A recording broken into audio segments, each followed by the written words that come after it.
एक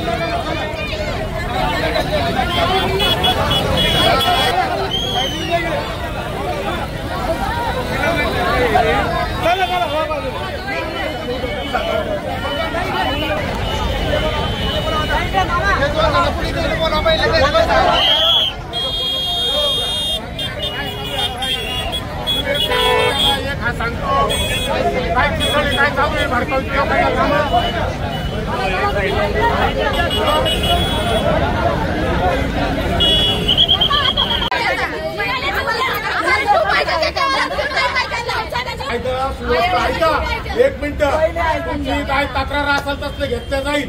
कायदा सुव्यवस्था बघू नका, जामनेरच्या लोकांना वेठी धरू नका. कायदा हातात कुणी घेणार नाही. भडकावणाऱ्यांना नंतर सोडणार मी, लक्षात ठेवा. हे कोणी बोलताल त्यांना सोडणार नाही.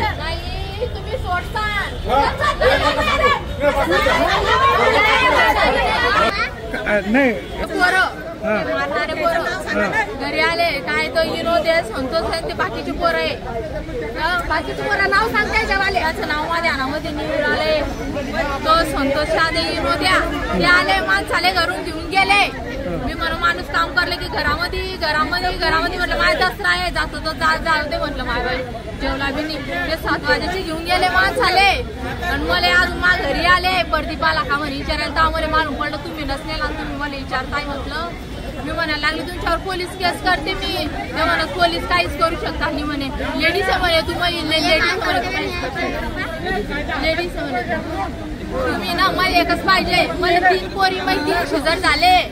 एक तर त्यांचा जीव घ्या, एक तर मला जीव घ्या, नाही तर त्यांना मासोमत टाका. मी जेलमध्ये जाते, मी त्याच्या पोटात काही बी खूप असते.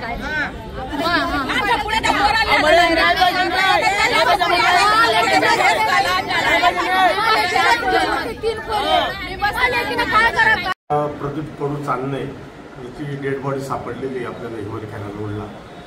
त्या अनुषंगाने ती रात्री डेड बॉडी आणून त्याचं पीएम वगैरे करण्यात आलेलं आहे.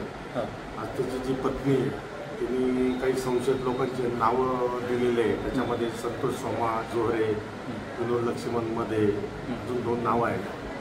यांनी माझ्या नवऱ्याला घेऊन गेले होते मला रात्री. तर या अनुषंगाने आपण पुढचा तपास करीत आहे. फॉरेन्सिकची टीम पण आलेली आहे. आपण त्या दृष्टीने तपास करतोय आणि तपासात पुढं जे काही निष्पन्न होईल त्यानुसार पुढील कारवाई करणार. सर ही हत्या आहे आता आपल्याला तर असं प्रथमदर्शी काही सांगता येणार नाही, परंतु आपण त्याच अँगलने तपास करू आणि ज्याप्रमाणे निष्पन्न होईल त्याप्रमाणे आपली कारवाई होईल पुढची.